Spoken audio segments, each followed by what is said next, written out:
Here's your host, consultant, and financial planner, Adam Koch. All right, everybody. So today I've got John Aman on the podcast again today, but we're on a different topic this time. And when I say again, by the way, John was on the podcast probably 2 years ago at this point. So I'm just saying again because he has been on the podcast before. But specifically today, we're talking about how CFOs look at your books, your financials, and use that information to create profits. Because I think there's a lot of misconceptions in the world when it comes especially to fractional CFOs. So that would be businesses going and hiring a CFO to come on site or virtually for that matter and help out with your books or your CFO activities to help kind of get you from where you are to where you're going. I think Jim Collins, good to great. But John works with lower middle market, privately held companies between $2 and $60 million in gross revenue. And he has no shortage of lessons to teach and examples to share, both on the things owners tend to get in their own way and the successes created from implementing sound CFO work. John is a 30-year veteran in the financial services world. He's a former CPA, chartered property and casualty underwriter, a certified internal auditor, and certified mergers and acquisition advisor. He's a member of the Society of CPAs as well as the American Institute of Certified Public Accountants. And I think he's got a whole lot to share today. So please enjoy my conversation, round 2, with John Aman. All right, today I've got John Aman, partner at B2BCFO, certified B2B exit advisor, certified business merger and acquisition advisor. Thank you so much for joining us again, John. This is our second run through this. We're going to talk about some different stuff today, but appreciate you joining me. Happy to be here, Adam. Thanks for the invitation. For sure. And just so everybody knows, tomorrow is Wednesday today. Yeah, today's Wednesday. We're gonna be doing a webinar. Now, by the time this podcast is published, the webinar will have already passed. So I'll mention this again later, but please know that we're going to be doing a webinar. To look for that webinar on YouTube. It's going to be available for replay, and it's going to be a little bit more interactive, some more visual aids and things like that. But we did want to have just a discussion today about some of the topics that John's going to talk about on that webinar, which will be a little bit more expanded. But let's start here. One of the things we were talking about offline, both this morning and earlier, maybe a few weeks ago, was just the concept of a CFO in general, what a certified financial officer does. Because you've got companies that have CFOs, call it small business owners or some small businesses, middle market businesses. Then you've got businesses that have CFOs, controllers, and entire marketing departments, right? But I think that from the outside looking in, a lot of the companies that haven't reached that point yet, they're in growth mode, they're making money, they're selling their widgets or whatever their service is, and they're doing well. And I think a lot of times they hit a ceiling or they get stuck. And I think this is where a CFO might make a lot of sense, but maybe share a little bit more about what that misunderstood title and position is, what they do, what they don't do, and how they help. Yeah, that's a great place to start, Adam. A business owner starts their business and they're doing all the functions, right? They're selling and they might even be making the product and delivering it and so forth. And as they grow, they start adding people operationally, and on the sales side, maybe they bring in some marketing expertise. One of the last things they seem to let go of is keeping the books, or somebody in the family is keeping the books, and then they think the accounting is going fine, their taxes are being filed. And that seems to be where their mind ends as far as what the finance function is. And the CFO, Chief Financial Officer, it has that keyword in the middle, financial. And what they miss is they're doing a lot of the functions the CFO does. They're working with their bank. That's a CFO function. They're working with their insurance advisors. That's a CFO function. They are looking forward where they're going to take the business. Strategic planning, that's a CFO function. They're analyzing, if they have time to sit down and look at it, their data, that's a CFO function. So this CFO function isn't what many people pigeonholed as the accountant and the tax person, but they are this space of finance, of money, how it comes and goes, how you analyze where it's coming from and where it's likely to leave. So that's the role of the CFO. And as a company grows, it moves from being a thought about role to a part-time role to a full-time role. What would you say to the owner that says, I'm concerned about hiring any CFO, whether that's part-time, fractional, or full-time, because I don't want somebody telling me what to do with my money? Well, There are people that need to get, and need is an interesting word in this, but if they want to continue to grow, having advisors around them, whether it's folks like yourself that are their, financial advisor, or folks like me that is an internal business financial advisor, both become key roles to help a business owner make decisions. So I wouldn't say our role is to tell them what to do with their money. It's to help them understand what their options are more clearly, that they can continue to be the one that makes the decision. Okay. And the reason I specifically asked that question is because I think there's probably a lot of people who are afraid that that's what's going to happen is that, you know, John Aman or other people like John are going to walk in there, look at the books, go, hey, what are you guys doing? And, start messing with the numbers and say, look, you shouldn't be doing this and you shouldn't be doing that and start feeling threatened like their babies being, they're being told how to be a better parent. Well, one of the challenges in the role of consultant, and you do this too, is learning how to ask questions as far as what are you trying to achieve, and what was the purpose behind making the choices you've made before jumping in and saying this is wrong. It might be a very good reason why it is the way it is. The question is it going to be functional for where you want to go? And so, helping people see what changes would be beneficial to go to the next step of professional business leadership is part of what we try to do in this CFO type space. I do want to add, the connotation of CFO in my firm, by title, it's an internal employed position, usually elected by a board. And so what we do is provide that type of service, but we don't come into the company and hold that title. We provide a service that looks like what a CFO would be doing if it was a big company. Almost like a silent partner in a way. Obviously, you're getting paid for it, of course, but having a partner that, isn't a partner. Would that be accurate in a certain would be way? correct. Yes. Yeah. Right. Who maybe knows a little bit more about you about the numbers than maybe you do. Yeah. Or can learn more about them, by looking at what they say. But yes. Well, let's start talking about financial statements, creating profit. What would you say are the different things that these financial statements tell us? Or as you put it, what story does the financial statements, what do they tell the business owner? Maybe some examples. Yeah. So in one of the keys when I see business owners that often come to me just to have our first conversation and they share with me their financial statements, I look at a set of statements that are often somebody just added a new account at the bottom of the list of accounts.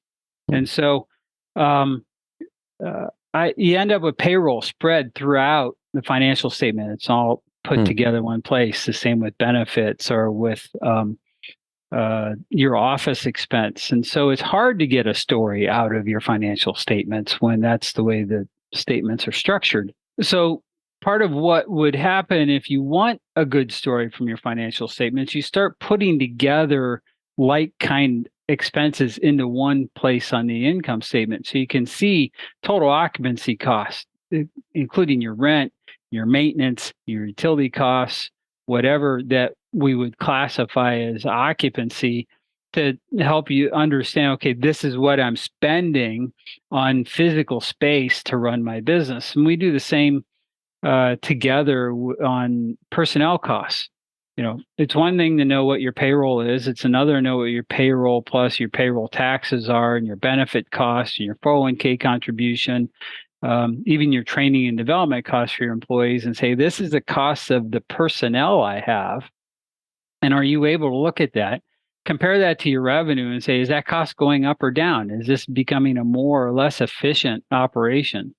If I produce something, do I make pens?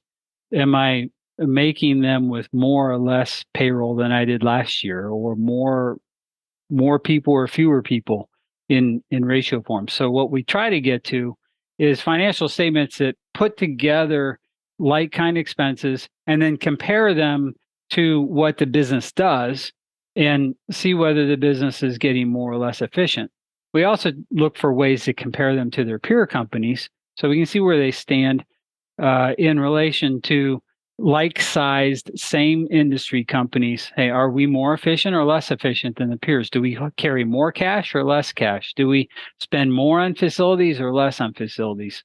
And I have programs, and people like me have programs that enlighten us in that way.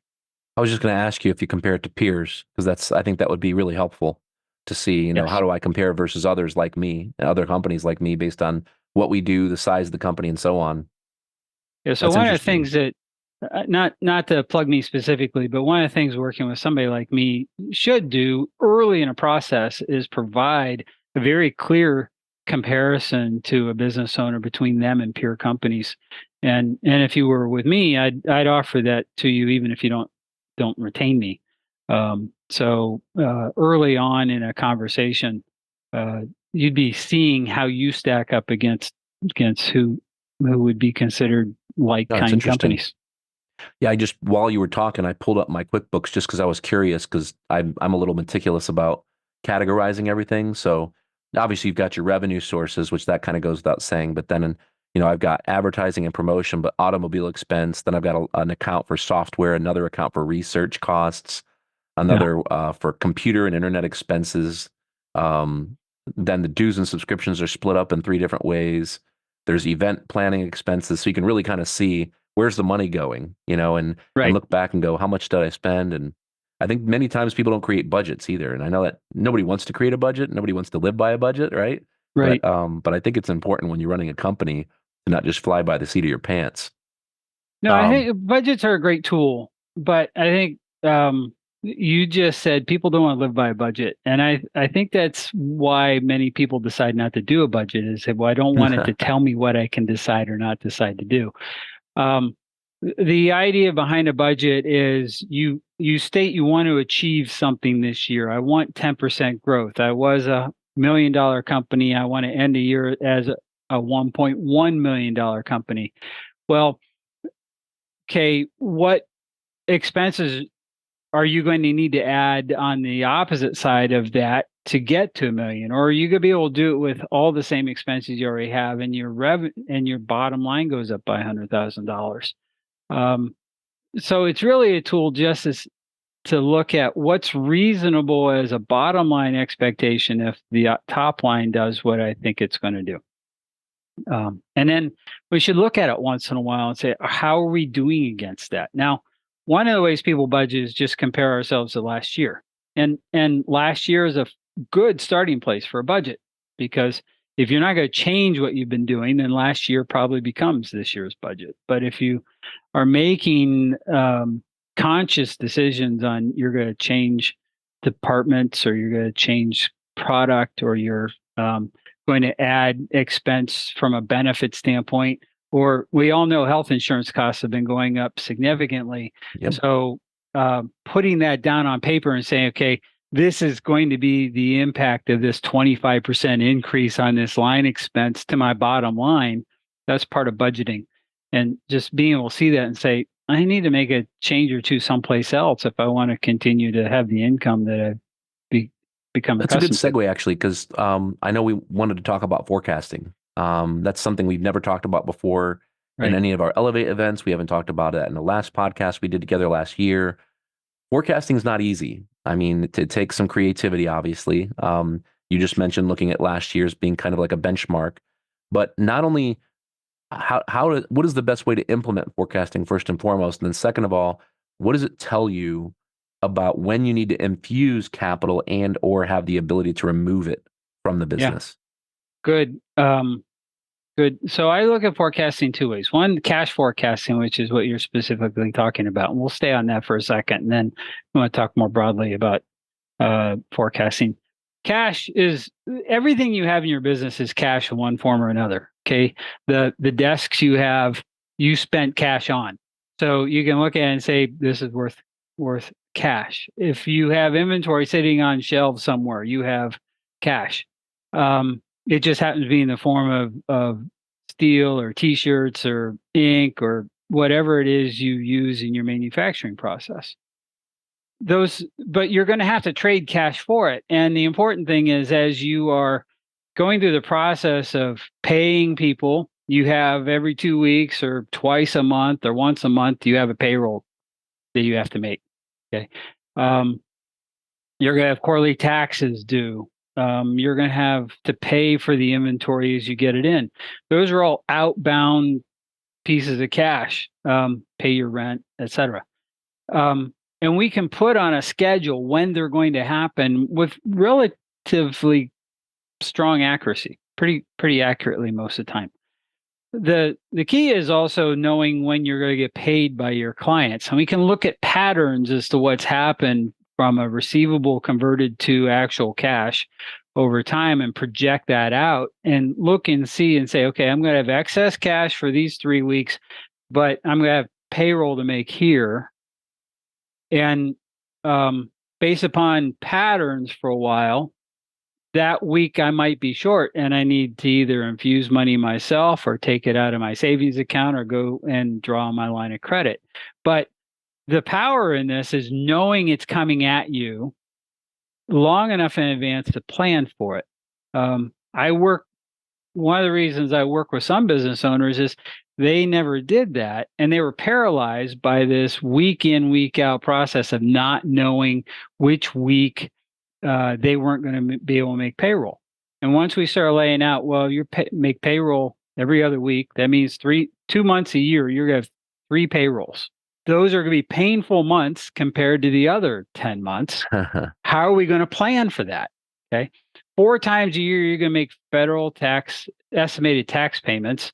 And in April, you're going to true up for the former year also. That could be a painful month. Yep. So how do we make sure those are planned for and we're setting aside cash as we go to make sure the money is available to do it? And that ends up relieving a lot of stress for business owners when we sit down and lay that out. Okay. The other part of forecasting is, so we've written a budget or we've settled on last year as this year's budget. Well, we go through and we've done the first quarter of the year and say, well, we exceeded last year's first quarter or we exceeded the first quarter's budget. Does that mean we're going to up our year-end target? Or are we going to stay on our year-end target and not reforecast the year? So instead of sticking to just the budget, we say, okay, well, we have some experience. We're doing better than expected. So I'm going to roll that better than expected through the rest of the year and what we call reforecast the year to a new set of numbers at the end. Or we're behind what we plan to be. So where are we going to tighten our belt a little bit to get back on track? And that's where the broader picture of forecasting comes in as well. So one aspect is write the budget or settle on last year as the budget. The other is pay attention to it and decide whether I'm going to change the budget to a forecast and look forward and say, I'm going to change how I plan the year to go by reforecasting it. I'm curious, where do you typically see profits getting killed? I know it's kind of an off the cuff question here, but where do you see people like almost implementing self-inflicting harm, I guess? Yeah, one is they lose track of what their payroll. They hire people indiscriminately. It just they feel a little pinch somewhere on what's going on. So they say, well, I want to hire somebody, put them there, and they forget that that's going to have an impact on cash for the rest of the year. Okay, so payroll. Payroll. Second, they don't pay attention to what their supply costs are, and they get caught in an increase in supply costs and haven't adjusted the pricing on their product to account for it. So I can't raise my prices, but my unit costs keep going up because my suppliers are charging me more.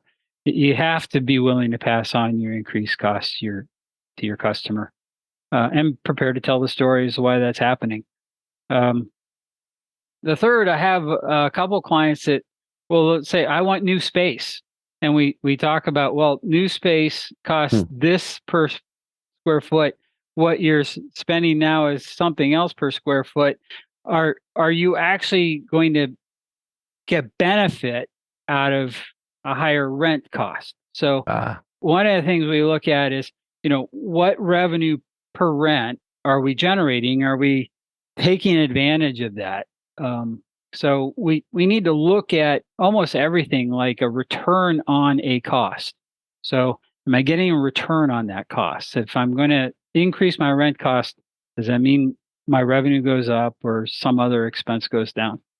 That's really interesting. You can almost take their revenue, throw it into an equation to determine how much they're making per square foot to determine whether or not the cost for new space per square foot is going to be profitable or not. Exactly. That's really Perfect. cool. Yes. And I was actually I was recording a podcast last week. It hasn't been released yet with a business owner doing a How I Built It episode with DeAndre Martin. He owned the Pit Barbecue and Just Chicken, and he was actually speaking to that was one of his biggest lessons that he said he learned was understanding supply cost, and especially in the restaurant business when you have a big menu and a lot of stuff, if it doesn't fly off the shelves fast enough, now you're throwing away money, right? So that's Right. interesting. Yeah. How often, speaking of, sorry, go ahead.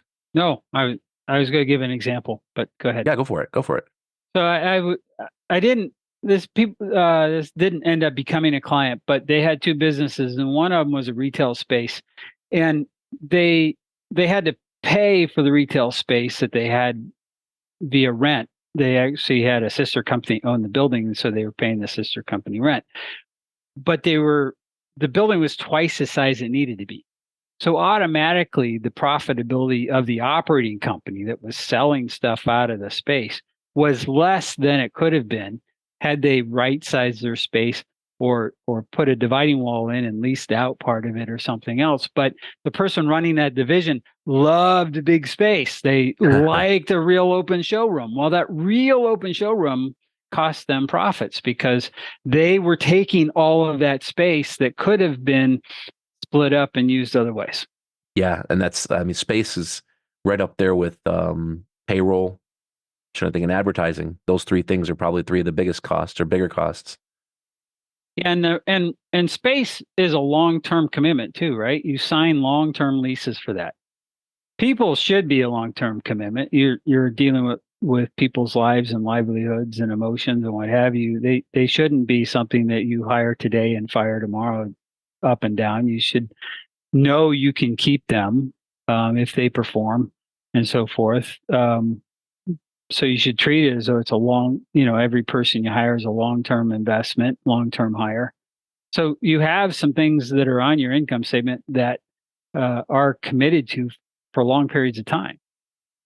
Yeah, that makes sense. Now, speaking of cash and money and I guess access to leverage, if you will, how often should an owner be sitting down with, obviously, that's one of the jobs you have, sitting down with the banker, private banker, commercial banker. How often should they be sitting down to discuss, the details with somebody outside the business and specifically with the banker? So that's one of almost a untapped resource for business owners. They go talk to their banker when they think they want to expand or they want to talk about their line of credit. But I'm going to go around the barn a little bit here. The business owner almost treats the banker at two arms lengths. Say, I only want to talk to my banker when I need something because he might ask me questions that I don't want to talk about, which goes back to your same question. But, I might not want to have somebody that does CFO type work because they might ask me questions I'm not comfortable answering. Yeah. But the banker sees dozens of businesses a year, okay, in many different industries. They have a wealth of knowledge as far as what they see as far as businesses that are operating well and businesses that aren't operating well. So I suggest to business owners that they talk to their banker a couple times a year just to bounce ideas off of them, ask them questions, have a relationship beyond their required monthly or quarterly reporting. If they have loans that have covenants that say they need to report on some regular period, so, twice a year when they turn in those reports, give them a call and say, hey, we haven't talked in a while. Any questions about what I've sent you? I'd love to talk to you about where I think the business is going the rest of the year. Make it a relationship so that if there does become a tight spot, then, Interesting. the guy is like, I trust him.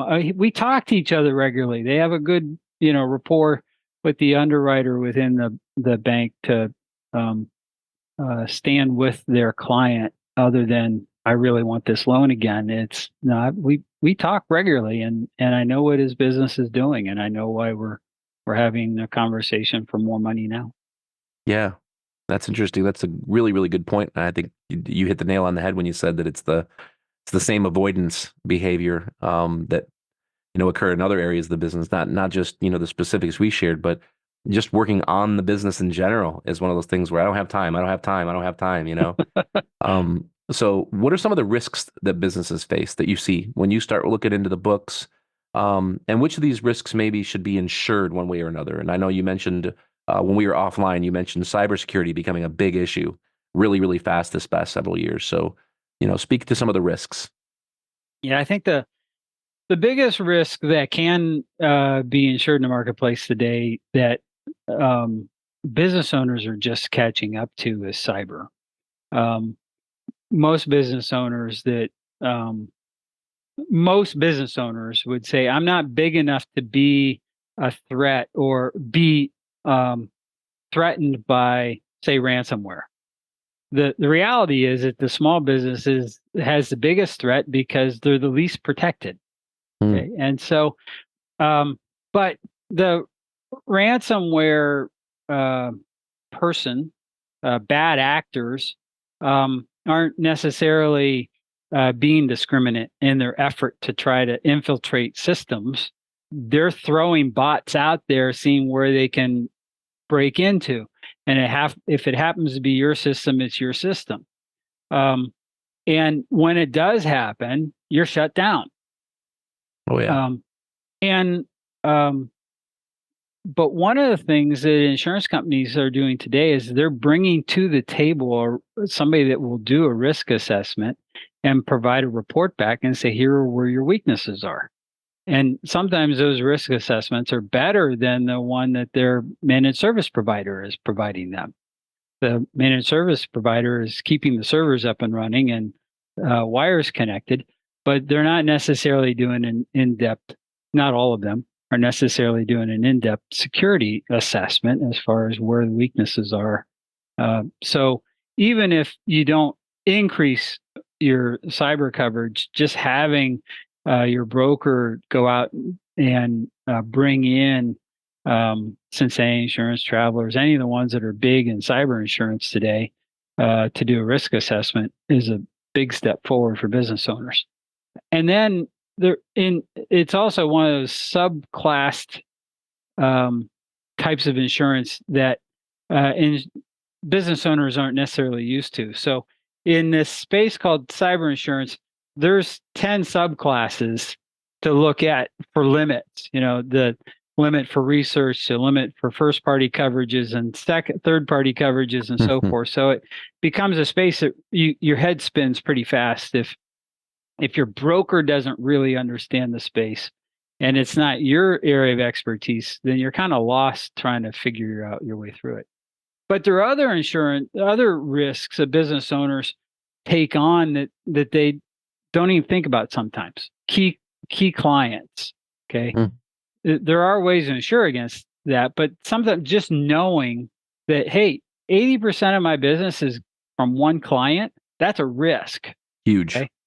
And have you thought about it? And how are you going to move from 80 to 70 to 60 to 50 with that client? You don't have that client to get smaller. It's how do you add more clients to make sure that top line revenue isn't so dependent upon one client. The same happens on the supply side. If all your supplies are coming from one supplier and that supplier has a supply chain issue, they have a strike, they have a fire, they raise their prices so much that you can't afford to continue using them. Those are risks. Have they been thought about? Can they be insured? Do you want to insure them? Or do you just want to make sure you have a second and third supplier in your hip pocket ready to go? So those are a couple. They have key salespeople. What happens if your key salesperson walks off the job tomorrow? That's a problem. Or the proverbial bus gets in the way. Yeah, all kinds of de-risking that needs to take place. Mhm. This is good stuff. And What then about there's one more thing. yeah, yeah. The other thing owners forget about is the risk they take themselves. Are they prepared to not work in the business for a month or two because of a health crisis Sure. or an accident to themselves? Will that business, do they have it set up in a way that it will function if they're not there for a period of time? And sadly, with a lot of these risks, it's not a matter of if, but when. Yes.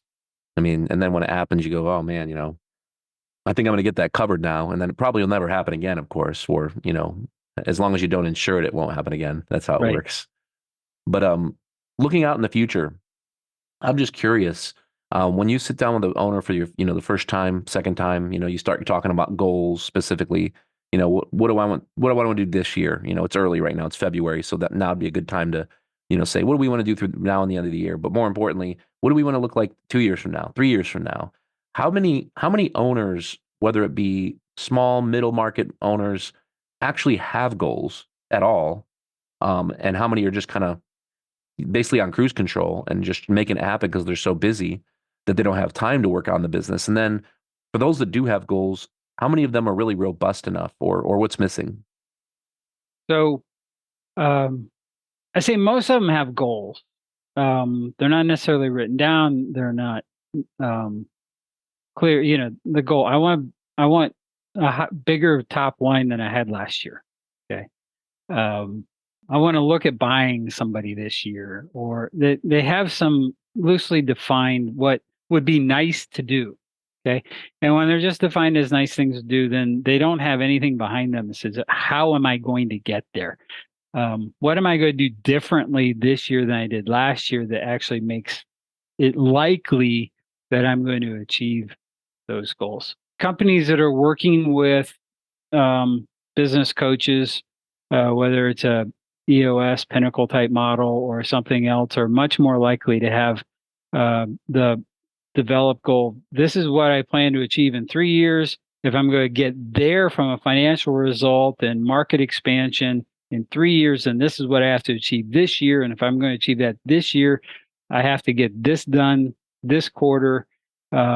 And back it down to what am I working on for next, few weeks to achieve the quarter, to achieve the half year, to achieve the year. So it does require some real step away from the business and planning time to do it. And if a business owner isn't doing that, then they probably don't have anything more than a few high level goals.